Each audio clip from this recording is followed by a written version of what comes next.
Thank you. It's great to be here today to share some of what I've been working on for the last year since receiving this award.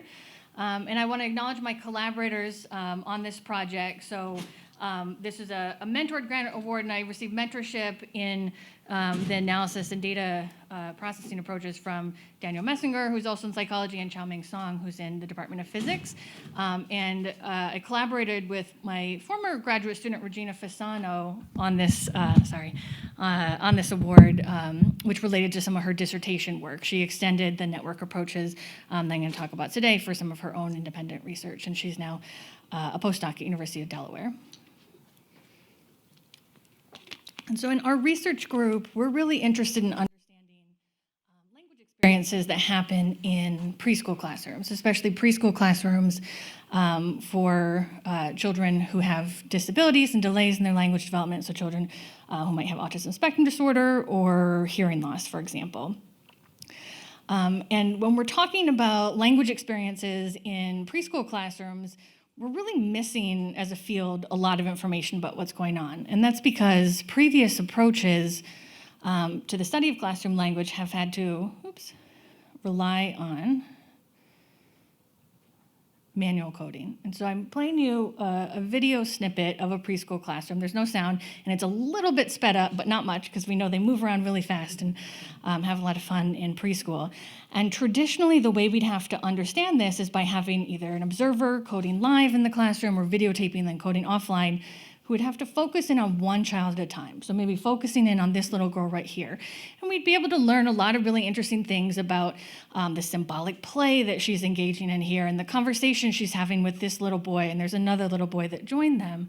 But in doing that, we're necessarily ignoring all the other really rich, dynamic language and interaction that's unfolding in the classroom. So as we've been focusing on her, I don't know if you saw it, but there's other kids running around on stilts, and there's kids who just had a car crash a minute ago. There's a lot of really rich, exciting things happening.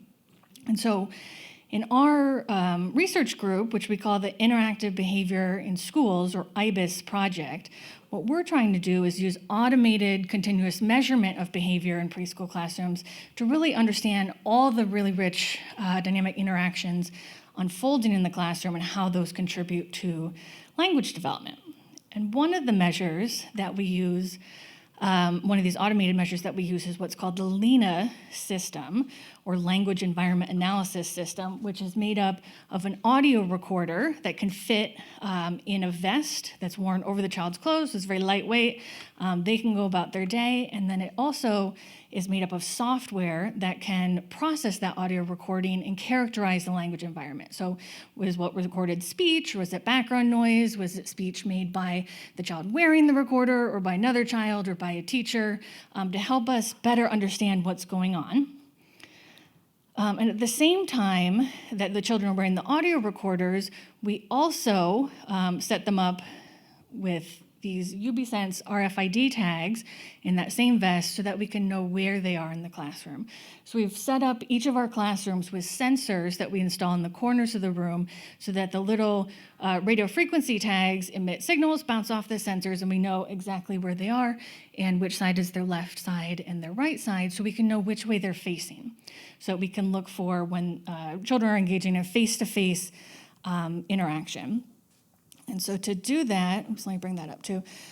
We look for moments of social contact between children and teachers using two metrics, their proximity, between their interpersonal proximity and their mutual orientation. So for establishing our proximity criterion, we use a data-driven approach, which comes from physics. So that's where my colleague Xiaoming Song has really been helpful in this project in bringing in what he knows about the distance and the proximity of molecules in the physical world and how we can generalize that to the classroom. And so this data-driven approach, we use the radial distribution function G of R here to look at all the observed interpersonal distances between everyone in the classroom and look for those that are occurring at levels greater than chance based on all the distances.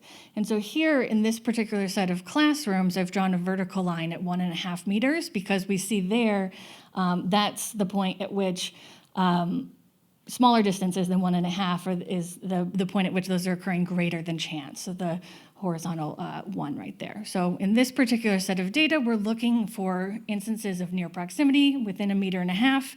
And then we also look at mutual orientation between partners when they're approximately face-to-face. And this is based on our a priori assumptions about when social contact might happen.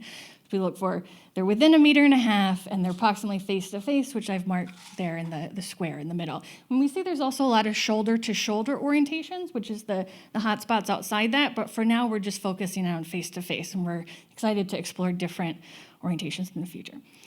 So I have these triangles here, which is a visualization of children in the classroom. So we can combine the information we're getting about their location in the classroom with their vocalizations to look for, in those instances of social contact, how much they vocalize. And so we see the little triangles moving about, and as they come in and out of social contact, if one of them vocalizes, you'll see it fill in right there.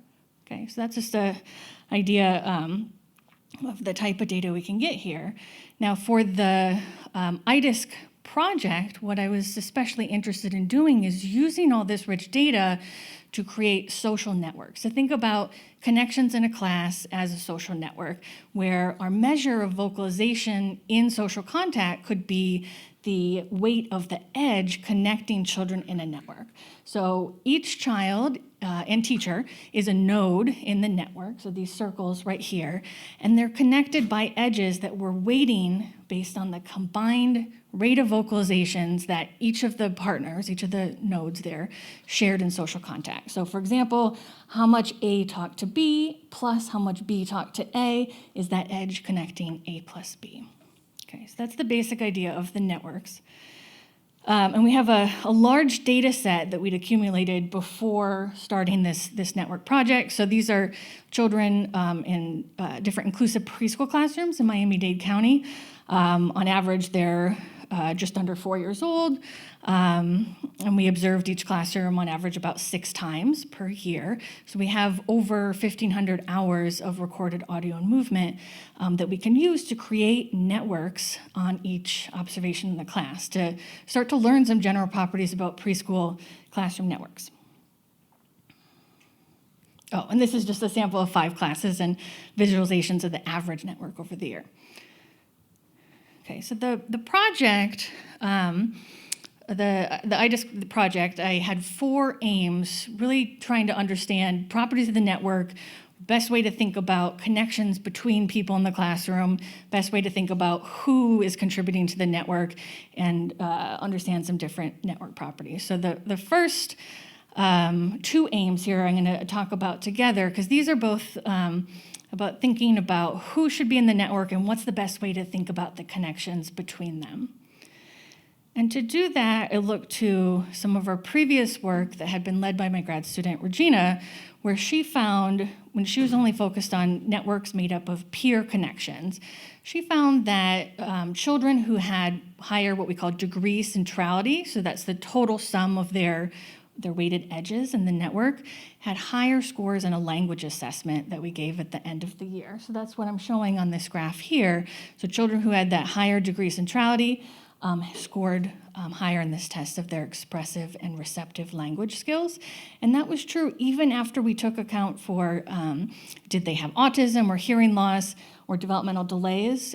Children who were central, regardless of that disability status, did better in the end. But I wanted to take that as a starting point for the next set of network analyses for this project, asking, what if we added teachers to those networks? Does that help us better explain their language development, or is the peer-to-peer enough to capture what's going on? And relatedly, can we make networks that, instead of taking into account the speech, is just about social contact? So it's just being near other children who maybe are talking to you, maybe not. Is that enough to account for what's going on in their language development? So I created these different networks and then did a series of mixed effects regression models to predict language scores, taking into account idiosyncratic differences between classes and individual children with random intercepts. And what I found is when we added teachers to the network, and this is just one sample class, in this class, the teacher, you see, is right there in the center in green. The teacher's not talking the most, but the teacher led to a significantly better network that predicted language scores, because children here, you'll see a lot of them have larger circles than over there. That's because they have kind of more weights that are being taken into account, because they have very strong connections to that teacher when they're talking. And so adding the teacher to the network helped us better explain children's language development over the year. And with respect to the second question about, is it enough just to have connections based on are kids in social contact, regardless if they're talking? No, it's not. So maybe unsurprisingly, you have to account for connections based on talking and doing language in the classroom to predict language development. And so our speech network seemed to be the best at accounting for that. Okay. Another question that I was interested in asking was thinking about how stable these networks were week to week. So we're in each class 6 times over the year on average. How stable were these connections that we had? And so to do that, I created a mixed effects model that included only random intercepts of the observation day, so that we could see is variance explained by day-to-day type of effects, a random intercept of the subject and their class, but also of the dyad to see how much of differences between talking are about personal connections between two children in the classroom. And so what I found here, as you can see, there is some variance accounting for by date. We actually don't see that much stability of date because it varies day to day, is what this measure is telling us. But most of the variance was attributable to the dyad, suggesting that language in the class is shared between friends, and that builds over time. So the differences that we see in kids talking is really attributable to who they're talking to. So it's not the case that just some kids talk a lot and some kids don't talk a lot, but they talk a lot to certain peers, and that seems to be the mechanism of transmission in the classroom. And so to really explore that idea about dyadic interaction further, here on the left side, I'm visualizing how much individual vocalizations are tied to dyads by plotting example dyads from one class, and this is just a few dyads in one class where they all contain child 1. Okay, so child 1 in each of these plots is the black line, and then each of their peers in the classroom is marked in a different color. And so you can see, and observation data is on the x-axis here, over time, there's kind of more similarity between child 1 and each of their individual peers in the class than there is similarity in child 1 over time, suggesting it's not just that child 1 talks a lot, but they talk a lot to certain peers. And there's this nice symmetry across these different dyads that they're a part of. And so this is something that we're really looking into further that came out of this initial project that we're trying to follow up on and understand better. Okay.